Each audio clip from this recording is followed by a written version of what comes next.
A paz do Senhor, povo de Deus. Aqui é a Tia Jo e hoje a Tia Jo de um jeito mais sério. Aqui nós estamos fazendo a introdução para que os pais entendam um pouquinho do projeto Resgatando a Inocência, um projeto que o Senhor colocou ao meu coração há cerca de 2 anos, e só que esse projeto ele estava só presencial em algumas ONGs, escolas, centros de reabilitação. Então era um trabalho muito tímido, mas que gerou muitos frutos. Conseguimos alcançar crianças, jovens, adolescentes, relatos, ouvi alguns relatos e pude buscar apoio, buscar ajudas, né? Dentro também de igrejas também, crianças pedindo ajuda, falando a respeito de coisas que haviam acontecido, e ficou um trabalho bem tímido, bem quieto, e a gente fazendo esses trabalhos, mas o Senhor aprove que a pandemia aconteceu e esse trabalho caiu na rede, porque é a única forma de nós alcançarmos, né, os pais e os filhos. Qual é o intuito do projeto Resgatando a Inocência? Primeiro, a separação em equipes. Nós vamos fazer em 3 partes. A primeira parte é a orientação para os pais. A segunda parte é a orientação para os pequenos por faixa etária. Então serão vários vídeos, né? E a terceira e última é pais e filhos, né?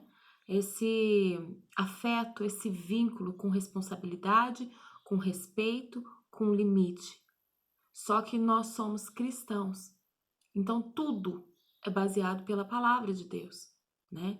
Embora seja um assunto de amplo aspecto social, econômico, com várias diretrizes para explicação científica do porquê que isso acontece, nós aqui vamos tratar também da alma, né? E lá na frente nós vamos tratar com as emoções, porque nós vemos muito acontecer de jovens, né? Na faixa dos 15 aos 18 anos, também já ter esse desejo, né? Esse distúrbio emocional, talvez por terem sido abusados ou talvez por algo dentro de casa, no meio da sua família, que gerou, né, esses pensamentos, essas coisas que não agradam a Deus, que destroem famílias, e nós precisamos, primeiro, vigiar. Como está a tua casa? Como tá teus filhos, né? As palavras dele. Como é essa criança? Ela tem o mesmo comportamento? Como tem sido isso, né? Como você cuida de uma joia que você ganha? Pai e mãe que está me ouvindo, cuidadores que estão me ouvindo.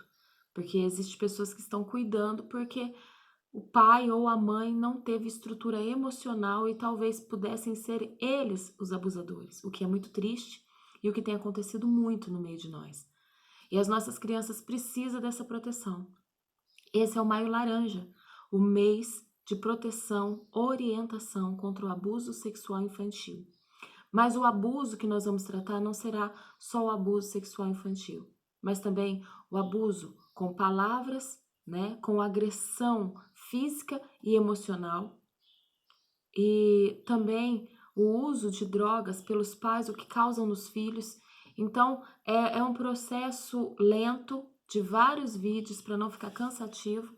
E você que puder, divulgue, nos ajude. É tudo muito simples, tudo com os recursos que o Senhor assim nos permitiu fazer, mas que possa ser proveitoso, né? Para tua casa, para tua família, como orientação, né? E nós vamos começar aqui com algumas informações. Mas antes, eu gostaria que você abrisse a Bíblia, a palavra do Senhor Jesus aí, lá no Salmo de número 127. Nós vamos ler 2 livros aqui hoje, para que você entenda, né? E passe para o seu filho, mostre para ele que você sabe o valor que o seu filho tem. A palavra de Deus lá no Salmo 127 diz assim, ó: se o Senhor não edificar a casa, em vão trabalham os que edificam. Se o Senhor não guardar a cidade, em vão vigia a sentinela. Inútil vos será levantar de madrugada, repousar à tarde, comer o pão de dores, pois assim dá ele aos seus amados o sono. Eis que os filhos são herança do Senhor, e o fruto do ventre o seu galardão. Como flechas na mão do valente, assim são os filhos da mocidade. Bem-aventurado o homem que enche dela a sua aljava. Não serão confundidos quando falarem com os seus inimigos à porta. Esse salmo é um salmo de Salomão, filho de Davi. E muitas vezes nós ouvimos essa mensagem nos cultos infantis, nos trabalhos pais e filhos, que são trabalhos que eu amo fazer, né? Salmo 127, os filhos são herança do Senhor. Mas qual é o pano de fundo disso? Quem é Salomão? Salomão é filho de Davi com Batseba. Salomão é um sábio, né? E rei de Israel, mas que estava numa família, né? Daquele homem que o Senhor mesmo diz, um homem segundo o coração de Deus. Um homem valente, um homem que muitos falavam de suas grandes vitórias, das suas grandes conquistas nos campos de batalha. Mas se nós formos olhar para Davi, eu não estou aqui criticando Davi, até porque nós somos falíveis, nós somos humanos. Mas Davi, ele era aquele guerreiro valente, era aquele que vencia muitas lutas lá fora. Só que dentro de sua casa teve confrontos com Absalão, né? Teve um problema com o seu filho Aminon, que se deitou com a sua filha. Teve problemas de morte, de sangue dentro da sua família. Enquanto ele vencia guerras lá fora, as guerras dentro da sua casa estavam sendo vencidas. Ele, por um momento, ele se deitou com a esposa de um amigo dele que ia para a guerra, Urias. Não pensou. Todas as batalhas, Davi orava, Senhor, o Senhor é comigo, é para ir, é para fazer? Mas você vê que no meio da sua família, Davi, por causa de tantas coisas, Davi foi deixando e foi virando uma montoeira. E por que Deus permitiu? Olha, o Senhor não nos fez robôs. O mundo é feito de escolhas. A orientação que Davi perguntava era a respeito das suas guerras, das guerras cuidando do povo de Deus. O Senhor cuidava da família de Davi, abençoava a família de Davi. Mas as crianças foram crescendo com um pai guerreiro, com um pai muitas vezes omisso dentro de casa. E o que acontecia? Jô, olha o que você está falando de Davi. Eu não estou criticando. Eu estou falando de coisas que nós somos humanos e podemos comentar. Porque olha só, se não fosse assim, Salomão não teria escrito: se o Senhor não edificar a casa, em vão trabalhos que edificam. Do que adianta ter riquezas, ter bens, conquistar tantas coisas, né? E edificar muros, conquistar territórios e não conseguir cercar sua própria casa. Se o Senhor não guardar a cidade, em vão vigia a sentinela. Ou seja, as vitórias que Davi ganhava lá fora, o Senhor estava guardando. Davi orava por aquilo. O Senhor é comigo, a gente pode ir, o nosso povo vai ganhar. O Senhor vai à frente. Mas e na família? Como tem sido? Tem tido essa oração? Nós vemos muitas vezes famílias que nós sabemos que a situação não é fácil. E nós precisamos trabalhar, nós precisamos sair. Mas, como o meu filho João Pedro, quando era pequenininho, falava: mãe, você tem olho nas costas? Porque com o ouvido a gente já ouvia, tem coisa errada aí, João. Então, os pais têm essa sensibilidade. Se ele ficar 2 horas em casa, essas 2 horas é um tempo excelente. É um tempo que você conhece o seu filho. Porque tem pais onde ou o pai ou a mãe não trabalha e fica o dia inteiro em casa e não conhece seus filhos. E pais que trabalham o dia inteiro e quando chega em casa, consegue olhar no olhar. Primeira coisa que eu aprendo e faço com as nossas crianças todas as vezes que eu vou dar aula. Eu nunca falo com a criança, eu em cima e ela embaixo. Não dá. Você precisa falar com os olhos. Você precisa mostrar a verdade para elas, mostrar que você acredita nela, mostrar para ela que você tá de olho e que se tiver alguma coisa escondida, ela não vai conseguir te esconder. O olhar da criança fala muito. E muitas vezes nós não nos apercebemos com isso. A criança, você precisa se abaixar no nível dela. E você vê quando você abaixa, ela quer se abaixar também. Por que ela faz isso? Para te imitar? Não. Porque ela sabe a posição que ela está, a submissão que ela está. Isso é algo automático. Então você segura ela e fala: não, vou tratar com você por igual. Eu quero que você saiba que você tem alguém que é maior do que você, mas que te entende como você é. Então é o primeiro ponto. Seja pai, seja mãe, seja cuidador, você precisa conhecer o seu filho. Você precisa saber o que tem. Os filhos, quando se tornam jovens, eu tenho um jovem dentro da minha casa. É difícil, você não consegue pegar na mãozinha mais e olhar assim no olho. Tem hora que você precisa falar: quero falar com você, olha pra mim. O olhar fala muito. Então, aqui, quando Salomão escreve, em vão adianta colocar sentinelas ali, se o Senhor não estiver nessa guerra, filho, se o Senhor não estiver nisso, se o Senhor não estiver na tua casa, se ele não estiver na família, na tua casa, na tua família, não vai adiantar. Não adianta trabalhar, né, conquistar o pão de dores, como a palavra mesmo diz, porque o Senhor, ele coloca tudo ao seu tempo. Então, existe esse tempo excelente. Muitas vezes a gente chega em casa e não quer. Às vezes eu faço cartaz de madrugada, eu tô com sono, acordo de manhã, às vezes a gente não tá legal. Mas só que os filhos precisam serem ouvidos. Bom, aí aqui no verso de número 3, eis que os filhos são herança do Senhor, e o fruto do seu ventre o seu galardão.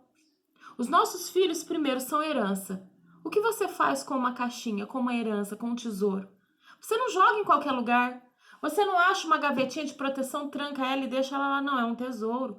Tem que ficar bem guardado? Tem, mas você precisa limpar, você precisa lustrar, você precisa sempre conferir se tá lá, se tá bem, se precisa de algum reparo, se empoeirou, se tá manchando, se tá acontecendo alguma coisa, precisa ser cuidado.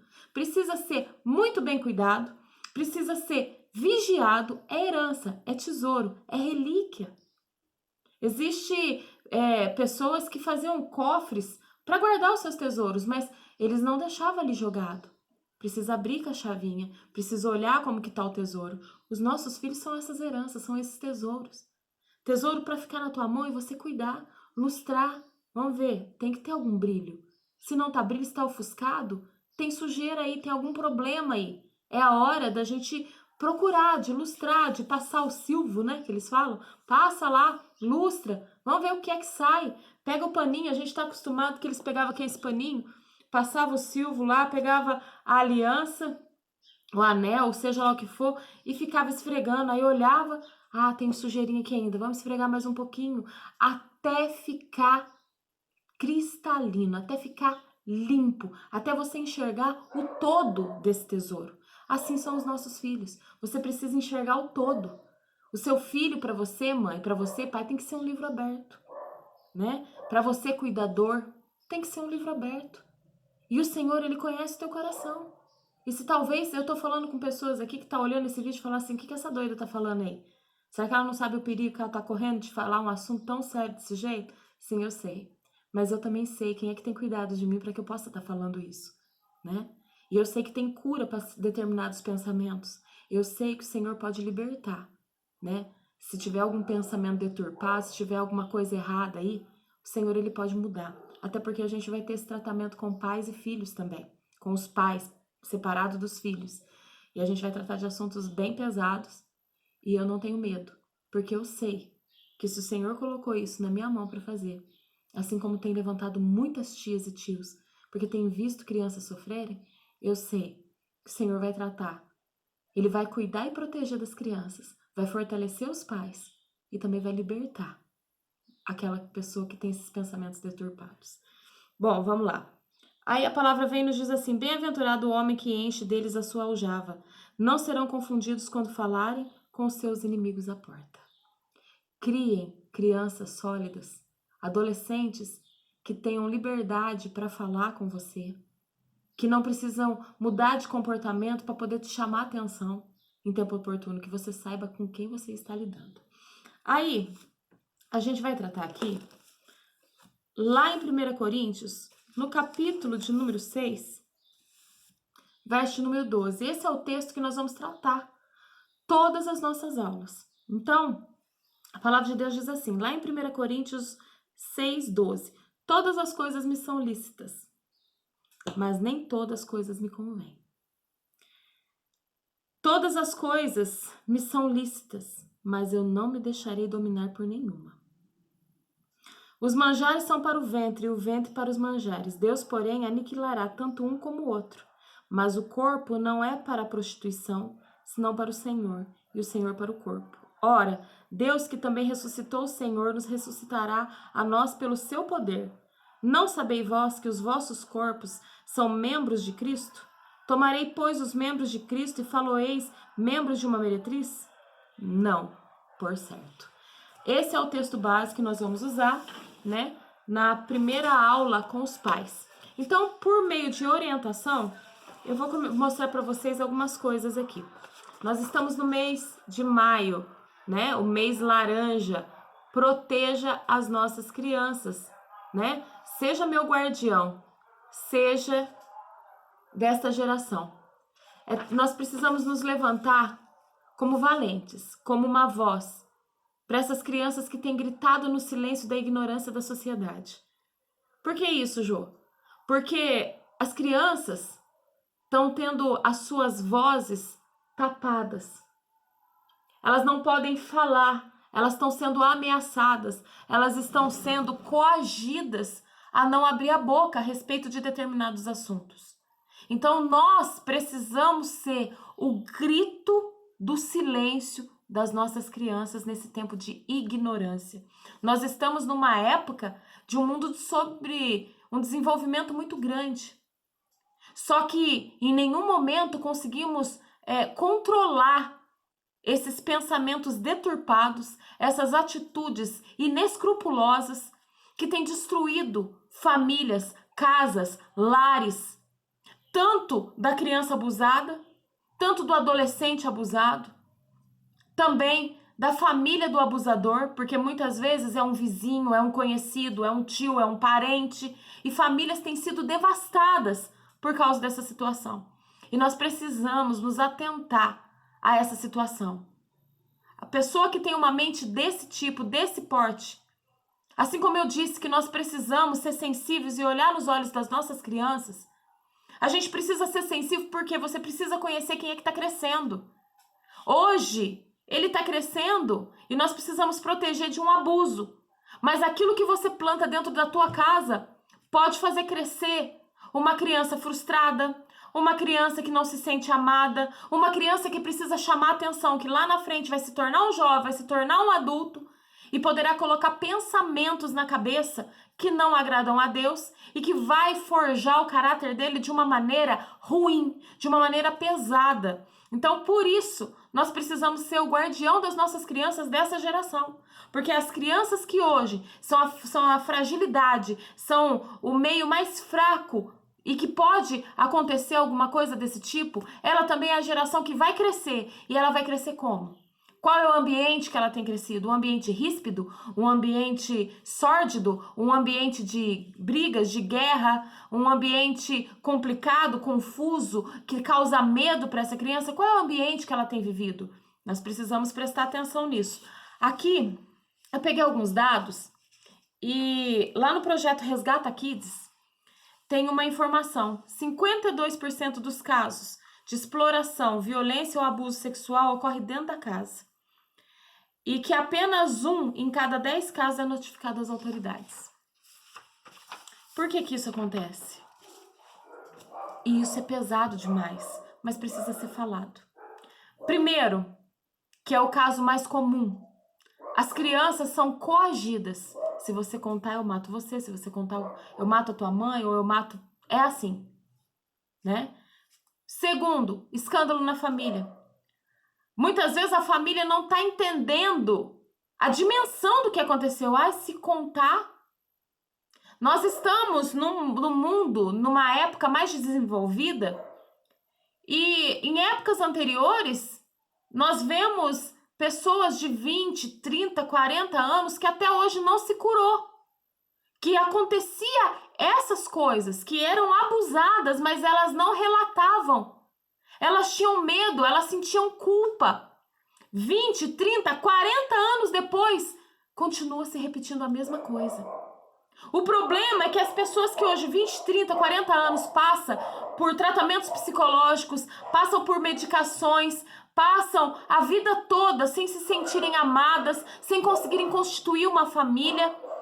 Tem uma outra geração crescendo que vai suceder essa geração, também crescendo frustrada, também crescendo amedrontada, também crescendo não acreditando no poder que tem a família, que pode existir amor sim, que pode existir cuidado sim, que família pode proteger sim.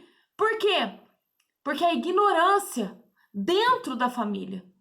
Existe um tabu dentro da família no meio de uma perversão sexual, no meio de uma perversão física, moral.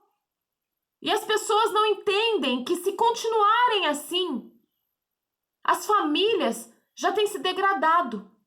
E o que piorou muito foi essa pandemia. Do ano passado para cá, o aumento foi absurdo, porque o isolamento, social causou transtornos psicológicos muito grandes. Crianças que iam para a escola e era fuga para elas dos abusadores, agora se veem sem escola, abusadores dentro de casa, porque muitas vezes não podiam trabalhar, e esse sofrimento só aumentou.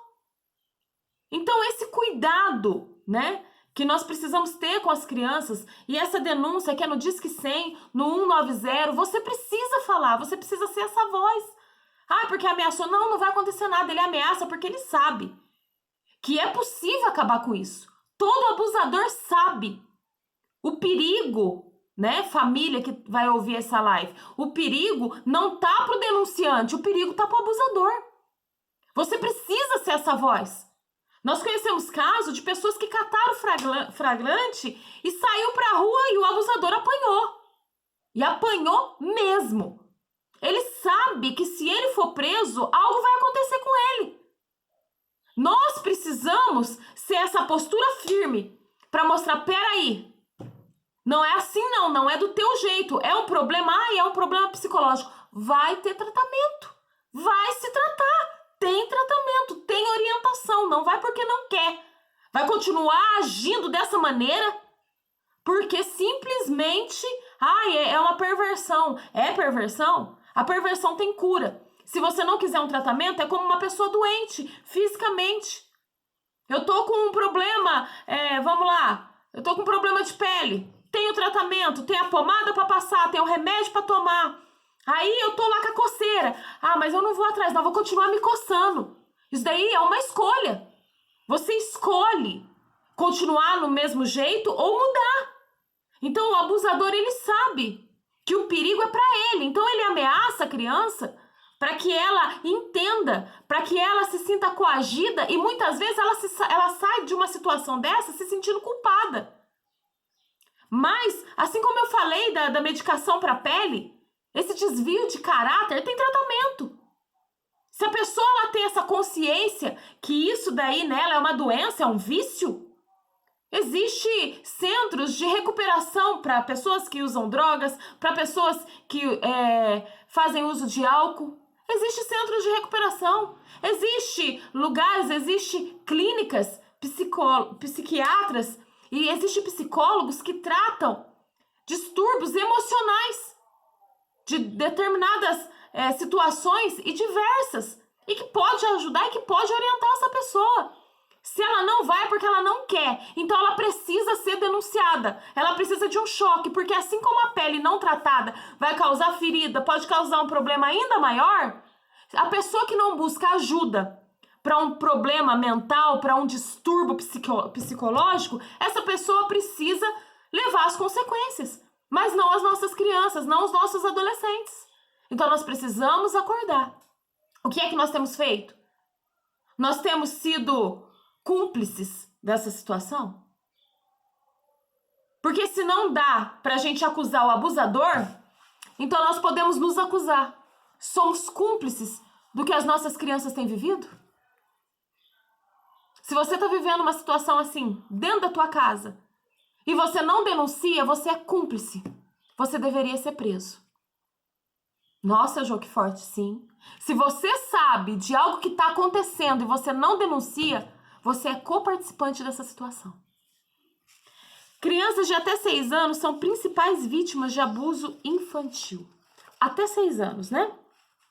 O levantamento da Fundação para a Infância e Adolescência, FIA, mostra que no ano passado, o ano de 2020, 58% das denúncias recebidas no Rio de Janeiro foram de casos de vítima nessa faixa etária.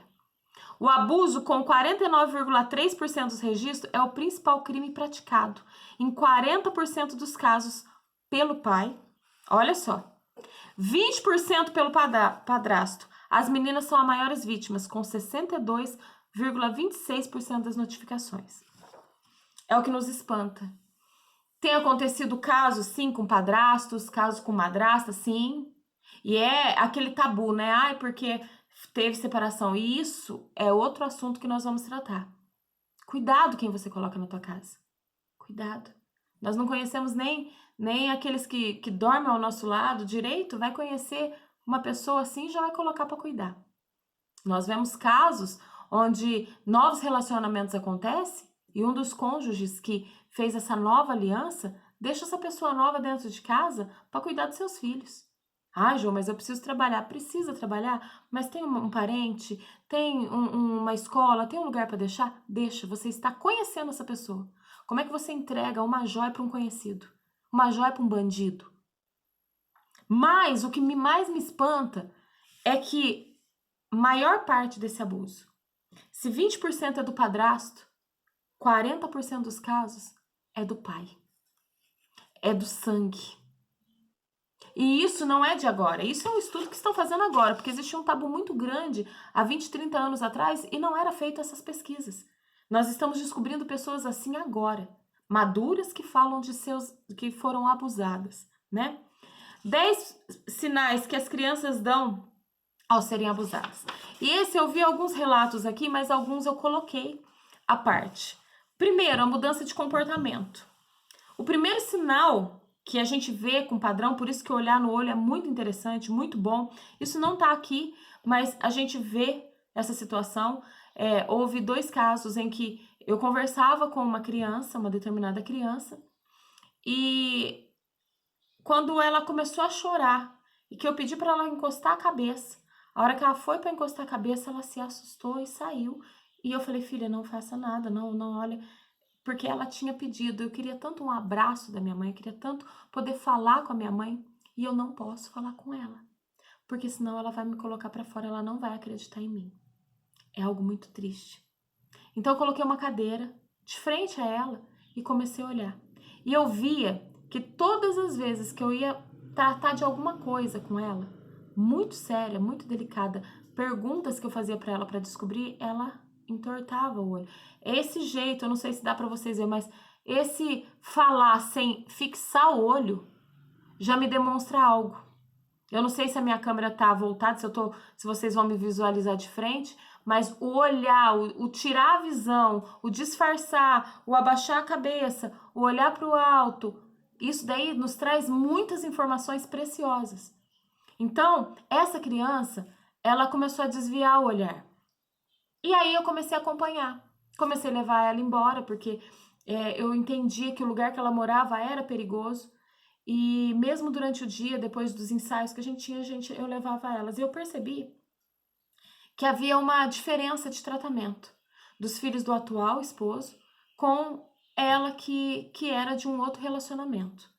Primeiro ponto. Segundo ponto, ela foi rejeitada, foi deixada. E isso soltou uma brecha para o agressor, para a pessoa com essa mente deturpada poder tocá-la. E isso é algo muito sério, isso é algo muito perigoso. Foi resolvido? Foi tratado? Sim. Mas, se a gente chegar primeiro, isso acontece. Mas se nós não chegarmos primeiro, isso pode ser trágico. Então, primeira coisa, mudança de comportamento. Os adolescentes geralmente vai mostrar com desvio de olhar, não vai conseguir te olhar no olho, vai mudar o jeito de falar com você, vai andar falando ou vai se retrair dentro do quarto. Então são coisas que nós precisamos prestar muita atenção. As crianças mais novas, e o meu tempo está terminando aqui, as crianças mais novas, as crianças mais agitadas, elas se tornam mais quietas, mais rígidas. As crianças que eram muito quietinhas começam a ter uma irritabilidade muito grande. Então, gente, o tempo nosso de 30 minutos é muito curto para cada aula. Nós vamos fazer aqui, olha, o semáforo do toque para vocês. Vamos continuar falando a respeito das mudanças de comportamento. Na próxima aula, nós vamos falar sobre proximidades excessivas. Então, aí vocês vão ficando linkadinhos, porque nós precisamos tratar de muitas coisas. E lembre-se, o nosso corpo é templo do Espírito Santo. Então, você que foi tocada quando você era pequeno, não se sinta culpada. Você foi vítima. O Senhor te conhece. E você que tem essa deturpação mental, procure ajuda. Procure ajuda médica, ajuda psiquiátrica, procure orientação espiritual, procure a Jesus, porque Ele pode mudar a tua vida, mudar a tua história e tirar essa situação de você. Não faça isso, porque você está causando tragédia em muitas vidas, né? Serão cobradas da tua mão por causa disso. E se isso não te assusta, fique tranquilo, porque uma geração nova está saindo aí. E uma geração que não tem medo de uma ameaça, onde quem está ameaçando pode ser o maior prejudicado. Nós precisamos ser a voz nesse silêncio da ignorância da sociedade.